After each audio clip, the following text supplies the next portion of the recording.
Hello everyone, in this week's video, I'm going to give my top 5 budget commanders from Modern Horizons 3 and their precons. I'm excluding the price of the commanders here since they're likely to change after release. Instead, I like to look at how much it would cost to build a powerful 99 around the commander. If you're going to spend $10 or more on a card, I always suggest it being the commander since you get to see it in every game. And don't forget to give this video a like, subscribe, and hit that bell so you get notifications when all my videos go live. With all the explanations out of the way, let's get into it.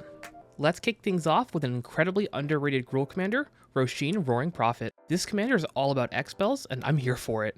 Its first ability is pseudo card draw, and if we had enough Graveyard Recursion, it can act like a draw 3, and its second ability is basically a Metal Worker, but only for X-Spells. I have a feeling this deck will be built as a Hydra commander more often than not, however, I'm more interested in building a generic X-Spells deck. Some of my favorite win conditions are cards like Fireball, Banefire, and Comet Storm. And there are some amazing budget cards for this theme too. There are some mana rocks, such as Elementalist Palette and Astral Cornucopia. I'd still want to primarily ramp using lands, but these are definitely worth including. I'd also want to pull in some of my Bobulus Saga untapped cards like Instill Energy, Seeker of Skybreak, and Sarith Viper's Fang. And there's incredibly powerful creature acceleration with Nexos, Roshan Meanderer, and Magus of the Candelabra. Technically, Magus takes a little bit more work to get value from, but I think the juice is worth the squeeze. Next is the alternate Eldrazi precon commander, Azlask the Swelling Scourge.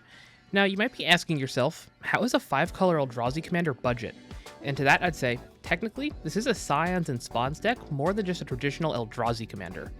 You don't need to include the titans like Ulamog the Defiler, Kozilek the Broken Reality, or Emrakul the World Anew.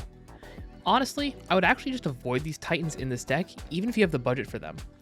Instead, you want to load up on the Eldrazi that make tokens. Aside from some of the new commander cards, which are pretty inflated at the time of recording, the most expensive spawn generator is Pawn of Ulamog, and for Scions, it's From Beyond. Technically speaking, Spawn Sire of Ulamog is actually the most expensive spawn generator, but I don't think it's anywhere close to being worth its price. And even while being a bit inflated, Spawn Gang Commander, Glaring Fleshraker, and Emrakul's Messenger are all cheap Scion generators. Same for Sifter of Skulls, Blight Herder, and Brood Monitor.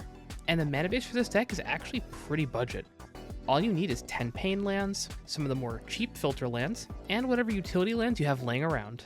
Next on the list is the Necrobloom. If you've ever wanted Field of the Dead in the command zone since Golos' ban, well now you can. Land decks can be incredibly inexpensive, especially when your commander gives you land dredge for some reason. Now fetches are being reprinted in this set, so it might be worth picking 1 or 2 up for the deck. However, using Evolving Wilds or Terramorphic Expanse are fine budget replacements. You can also use the slow fetches, like Grassland, Mountain Valley, and Bad River. Then all you have to do is add some snow cover lands in, and just with basics, you have 6 different land names. Now, if I were building this deck, I'd want to take some inspiration from the standard deck using the Streets of New Capenna common fetches with Aftermath Analyst or Splendid Reclamation. Of course, you could also add more token generation with Skewed Swarm, Rampaging Baloths, and the new Springheart Nantuko. And of course, there are the generic landfall cards with Tireless Tracker, Tireless Provisioner, and Feldar Retreat. I've been wanting to build a Voltron deck for several years, and I think Arna Kennerüd is the best commander for it. They have built an evasion, lifelink, and annoying ward cost. It's no ward 3, but it's something.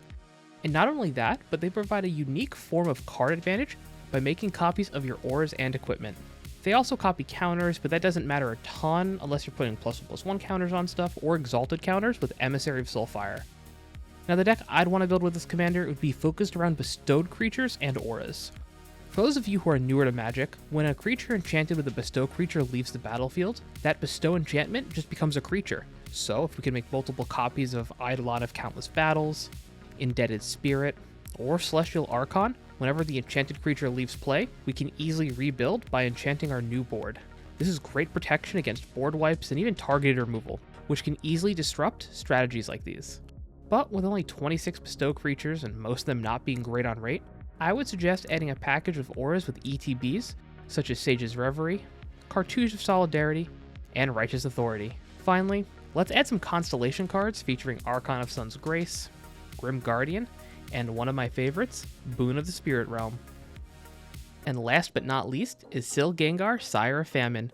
I wasn't really impressed with this commander the first time I saw them. It just seemed like another Orzhov sack commander, which you could also build with a weird angel sub-theme.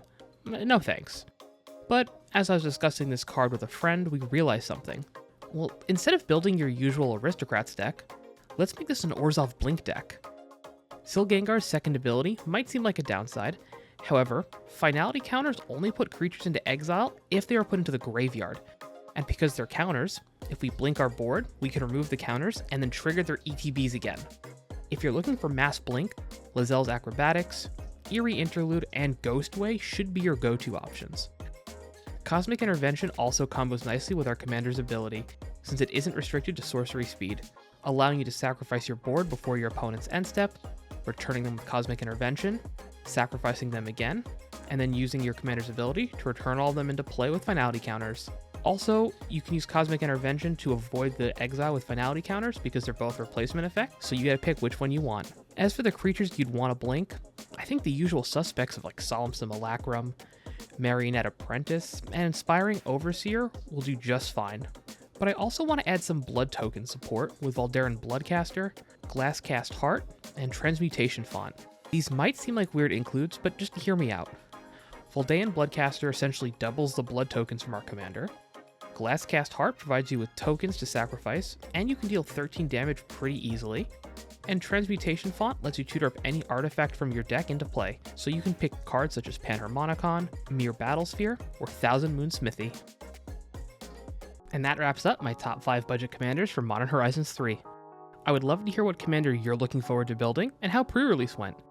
Make sure to check out my other videos shown on screen here, and let me know which of these commanders you want to see turned into a deck. Alrighty nerds, I'll see you next time.